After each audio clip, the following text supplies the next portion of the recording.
जब मैं जेई का अटेम्प्ट देने गया था तो मैंने अपने आप से एग्जाम में घुसने से पहले कमिट किया था, जितना 100% श्योर आता है सिर्फ उतना करूंगा, भले ही उसमें सिलेक्शन हो या ना हो। क्यों?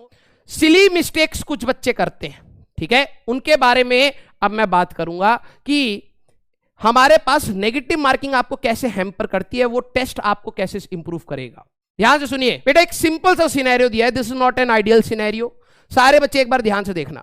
मैं अपने टाइम पे जब मैं जेई का अटेम्प्ट देने गया था तो मैंने अपने आप से एग्जाम में घुसने से पहले कमिट किया था, जितना 100% श्योर आता है सिर्फ उतना करूंगा, भले ही उसमें सिलेक्शन हो या ना हो।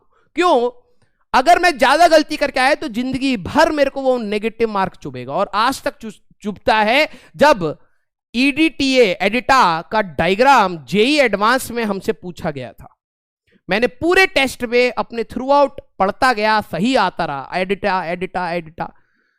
2010 का अगर आप खुद से केमिस्ट्री का एग्जाम देखेंगे तो 2010 में जेई में एडिटा का डायग्राम पूछा और मैं उसको गलत करके आया था। आज तक याद है, मैंने जितने क्वेश्चन सही करे मेरे को एक भी याद नहीं है, लेकिन जो गलत किया आज तक याद है। और उसका दुख होता है क्योंकि वो 5 मार्क में पूछा गया था, 2 मार्क नेगेटिव थे, 7 मार्क ले गया मेरे, ठीक है, 7 मार्क ले गया वो। तो अब जरा यहां पर समझना कि पेशेंस कितना मैटर करता है। मान लीजिए एक सिनेरियो है, 10 क्वेश्चन फिजिक्स, 10 केमिस्ट्री, 10 मैथ्स, आप करके आए, आपकी एक्सपेक्टेशन 120 मार्क। अब इसमें इंटीजर टाइप में है, अब एक और अपडेट आया, इंटीजर में नेगेटिव नहीं है, ये सुनने में आ रहा है, आपको पता लग जाएगा। 120, मान लो आपने 2 क्वेश्चन गलत करे, और 2 क्वेश्चन वो थे जिसमें आप श्योर नहीं थे, आपने फिर भी जाने दिया लालच में कि अगर सही हो गया तो 4 मार्क मिलेगा। गए आपके 6 मार्क्स, ठीक है, ओवरऑल 96 आने चाहिए थे, आए 90। मैं मानता हूं कि अगर आप जो 100% आता था ना, अगर आप उतना भी कर लेंगे आपके मार्क्स ज्यादा आ जाएंगे, ठीक है।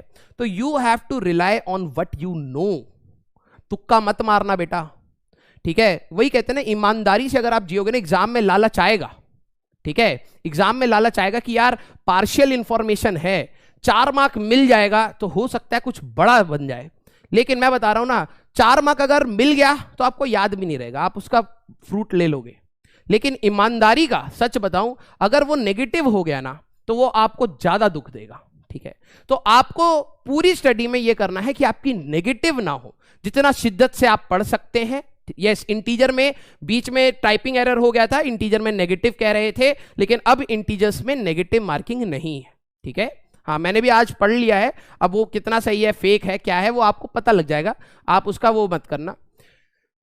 मेरा मेन एम ये है कि अगर आप शिद्दत से, ईमानदारी से अगर अपना पेपर दे के आओगे ना बेटा, तो आपको life time regret negative marking का नहीं होगा, ठीक है।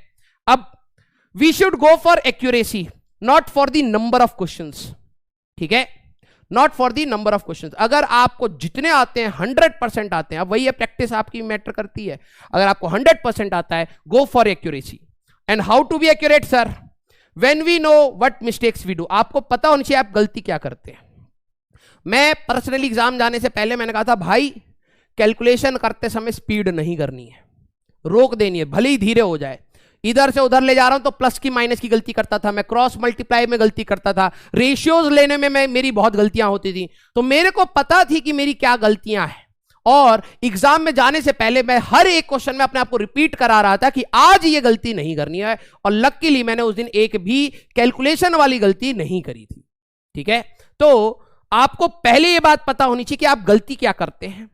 To be attentive in exam, आपको एग्जाम में बहुत अटेंटिव होके 3 घंटा देना है, कोई डिस्ट्रैक्शन नहीं, दूसरा क्या लिख रहा है, क्या नहीं कर रहा है, दूसरा सो रहा है, इन्विजिलेटर आपके सामने खड़ा है, पीछे खड़ा है, आपके सर पे बैठ गया, गोदी में बैठ गया, कोई फर्क नहीं पड़ता हमें, ठीक है। आपकी कलम और आपका दिमाग सिंक होना चाहिए और पेपर पे उतरना चाहिए। बात क्लियर? बात क्लियर? हाँ या ना? हाँ या ना? बोलो भाई। आपका अटेंटिव, क्योंकि आप जैसे ही आप हल्का सा अटेंशन इधर उधर करते हो ना, पिछला क्वेश्चन में क्या था, पिछला क्वेश्चन, आगे वाला क्वेश्चन मेरे को आता है क्या, वहीं जिस क्वेश्चन को आप अटेम्प्ट कर रहे हो तो वो गलती कर देते हो, ठीक है। तो आपको, ठीक है सर, अटेंटिव कैसे रहते हैं बेटा? अटेंटिव आपको ना, अगर आप नहीं है अटेंटिव तो आपको जिद मार के बनाना पड़ता है अपने आप को। जब आप एग्जाम में क्वेश्चन कर रहे हो तो ना आप ये छोड़ दो कि अगला क्वेश्चन मेरे से होगा या पिछला क्वेश्चन सही हुआ था या गलत हुआ था। आपके सामने जो चीज है उसके ऊपर आप 100% अटेंशन लगाओ। जब आप क्वेश्चन जैसे डी ब्रॉगली का कर रहे हो, आपका थ्योरी दिमाग में चलना चाहिए। डी ब्रॉगली में एच क्या है, एम क्या है, वी क्या है। वी स्पीड है तो स्पीड रिलेटिव हो सकती है। इलेक्ट्रिक फील्ड क्या करेगी, मैग्नेटिक फील्ड क्या करेगी, ये दिमाग में क्वेश्चन के साथ चलना चाहिए। आपका पूरा ध्यान उस क्वेश्चन के सारे पैरामीटर्स पे होना चाहिए। That is called attention.